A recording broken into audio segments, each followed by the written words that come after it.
Tonight on DC News Now, a new traffic pattern proving problematic in the district. They jump the curb on a daily basis. I don't know who developed this, but they did a crappy job, man. The changes neighbors want to see.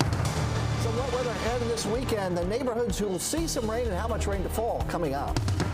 And tonight could be your lucky night. The Mega Millions drawing is just hours away. I'm hoping, and I hope for it. Hopefully I get lucky and hit. What Marylanders say they do if they win the more than $1 billion jackpot. Hey there, Milo. Well, coming up on DC News Now, how you can bring Milo home. Not only a help for your family, but a help for a DC shelter that is asking everyone for their help this holiday season. You're watching the station covering all of the DMV. This is DC News Now.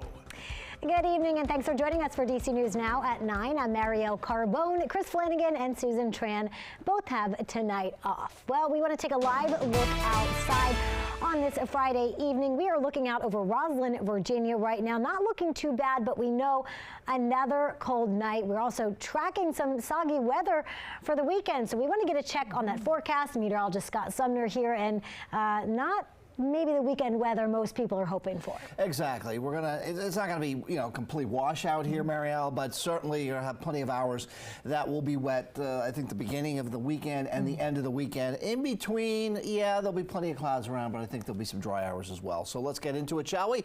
This is the current radar. As you can see here, over the last hour or so, there has been some wet weather. Checking some of the traffic cameras out there, out towards Garrett County, Allegheny County. This is all reaching the ground. Very, very light stuff, needless to say, across the area, and it continues to move from southwest to northeast. So the showers out west are not looking to move in just yet into the Beltway area, so we still have a little more time to be dry. Right now it's overcast at 45 degrees as we take a look at that temperature. And you can see here's our futurecast with the temperatures on board here. A lot of with the clouds and those showers around, a lot of these places are going to stay into the lower 40s, at 40, or maybe a few upper 30s as well. But this, I take you right into 9 o'clock in the morning. It's hard to see a little bit of a breakup in that shower activity, but we'll talk about tomorrow afternoon's high and what to expect beyond tomorrow coming up in just a few. All right, Scott, thank you. Meanwhile, DC Animal Shelter needs your help. Humane Rescue Alliance says it is out of space for dogs at its Northwest facility and needs at least 100 dogs to find new homes before the end of this year. DC News Now's Max Marcilla shows us how they're working to make that mission happen and introduces us to dogs that could be yours soon. Can you sit? Good job. Inside the Humane Rescue Alliance, you'll find Maureen Sosa. Hi, baby. The most popular woman here. Good job. Don't be scared. No surprise, she's walking through with a bucket of treats. I love them all. But right now, Maureen's labor of love for these dogs is getting rid of these dogs. Right now, we are just seeing an uptick in animals coming into the shelter, and we're not seeing the same with them leaving the shelter. Starting in the new year, HRA won't be operating out of its New York Avenue facility, meaning all those dogs are coming to this shelter. And given space is already so tight, that is definitely concerning for us. Thus, a new goal, 100 dogs by 2025, whether they are fostered for a day, a week, or more, or adopted by their forever family. We want them in homes, comfortable, safe. It's just a lot for everyone to take care of so many dogs. So it's just asking the community to be an extension of the work we do. Ah, Bubba. Oh. HRA started with around 200 dogs, not including the dogs currently being fostered, and they only have 115 spaces at the Oglethorpe shelter. Sosa says it's an all-hands-on-deck operation, and she's making a final push before the last weekend of the year. People will say, I saw on TV that you needed help, and they're coming in and helping, so the more we can get the word out there that we need help, I think the better shape we'll be. And if you want to take Milo or any of the other dogs here home, although I might call dibs on Milo, it's really easy. The Humane Rescue Alliance says the fosterings, that doesn't cost a dime. Adoption fees knocked down to $25 through the end of the year. Reporting in Northwest, Max Marcilla and Milo, DC News Now. A lot of sweet dogs there. Thanks, Max. Well, new at 9, police in Fairfax County, Virginia are investigating after a motorcyclist was killed in a crash tonight. Officials say that crash happened on Biney Branch Road and West Ox Road near Fair Lakes. Drivers are asked to use alternative routes as police investigate what caused that crash there. And new tonight, Montgomery County police have identified the woman who was hit and killed at a Giant parking lot yesterday morning. Investigators say 37-year-old Michelle Gogan was hit while she was getting out of her parked car. Now, it happened on Old Columbia Pike. Police say the driver who struck Gogan was trying to park in a spot nearby before the crash. The driver did stay on the scene, and so far, no charges have been filed. D.C. police are investigating a deadly hit and run in Northeast Washington, which happened on Christmas Eve. Now, neighbors in the area say a new narrow lane is making driving more difficult and more dangerous. D.C. News Now's Ben Dennis has more. Right here is where that man was killed on Christmas Eve. The driver ran off. We're along C Street in Northeast, next to 16th and North Carolina Avenue. Neighbors tell me it used to be a lot wider. Now it's narrow to accommodate for a bike lane. In turn, curbs were installed, drivers running over them, including just today. Thankfully, though, the driver today not seriously hurt. It's sad it took somebody to lose their life for this to come to what it is. Nearly 3 days after a man was killed in a hit and run, a woman waits for help to arrive after hitting a new curb Friday afternoon on C Street at 16th and North Carolina Avenue in Northeast. A car ran up in there about 3 months ago. Thank goodness wasn't nobody out. They jump the curb on a daily basis. How many times each day do you think? Like 5 to 6 times. Antonio Crudup grew up in a home on this block. He's among many neighbors we spoke with who say the new narrow section of road is causing drivers to crash. I don't know who developed this, but they did a crappy job, man. D.C. police say 66-year-old Ronnie Clark was hit and killed here on Christmas Eve. It was dark, around 7 o'clock. The vehicle involved ending up on the sidewalk. The cause of the crash under a microscope. It's exactly where neighbors see drivers frequently jumping new curbs, installed for a new bike lane, and with a crosswalk big enough to fit a car. In the bike lane, they drive the bike lane. Skid marks are smeared on the side of concrete curbs, evidence that drivers are not taking notice of what's new. What do you want the city to do with this brand new intersection layout? What they need to do is change it back to where it was. You think more people are going to get hurt?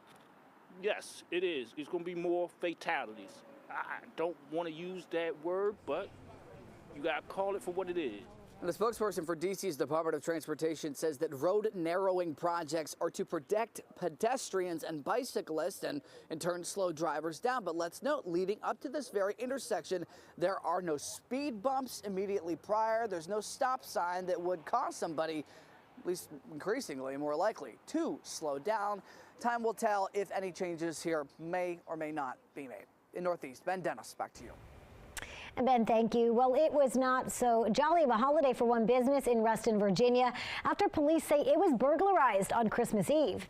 Officials are looking for these 4 people you see here on your screen. We are told they stole electronics from a store on Reston Parkway near Baron Cameron Avenue. And Christmas Day is wrapped up and the new year is just days away. So as you clean up from the holidays, and don't just toss your Christmas tree, you can recycle it. In Prince William County, crews will come get your holiday greenery at the curb during the first 2 weeks of January. In the district, you can call the 311 and make a Christmas tree removal request. The Department of Public Works will collect trees until the end of February. In Prince George's County, you are encouraged to compost your tree during curbside collection, and that is happening between January 6th and the 27th. Remember to take off any of your Christmas ornaments before you get rid of that tree. And a heads up for Metro riders this weekend. In addition to major construction, the Green Line will be silver tracking between Georgia Avenue, Petworth, and U Street tomorrow. This is so crews can make some track repairs at the Columbia Heights stop. And the second phase of WMATA's major construction started today. There is no Orange Line service between Clarendon and Federal Center. Blue Line service is unavailable between Foggy Bottom and downtown Largo, and no Silver Line service between Foggy Bottom and Federal Center. Free shuttles, they will replace those trains. And as we approach the end of the year, we are looking back at some of the most shocking and impactful stories from 2024, from tragedy to triumph. DC News Now's Daniel Hamburg joins us live in studio. And Daniel, a lot of ups and downs this year. Yeah, Marielle, certainly. This year, some rather would forget what happened, countless heartbreaks, but for others, there's been great success and hope for the future. Here's a look at just a few of the biggest events of the year. A February home explosion in Sterling took the life of 45-year-old volunteer firefighter Trevor Brown. We lost a family member. We lost one of our own. 13 other people were hurt in the blast along Silver Ridge Drive. The cause, a leak from an underground propane tank. The house is gone. It's gone. The chimney's still there. Then in March, caught on camera, the Francis Scott Key Bridge collapsed in Baltimore. The cargo ship Dolly crashed into it after multiple power failures, killing 6 people on the bridge. We know that this is going to be a long journey, that Maryland, we're going to get it right, and we're going to win, and we're committed to it. Pre-construction work is scheduled to begin in January. Congress just approved full federal funding for the rebuild, expected to take nearly 4 years and cost about $2 billion. In June, we saw more than a dozen tornadoes touch down all across Maryland, leaving behind a swath of damage, including a farm in Poolesville. No people were hurt, no horses were injured. Yeah.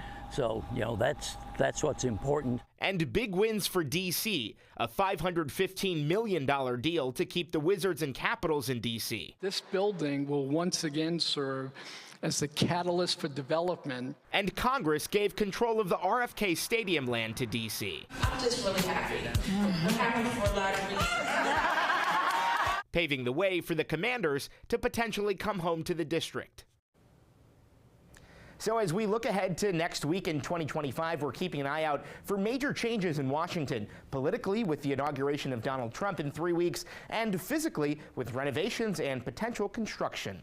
In the studio, Daniel Hamburg, DC News Now.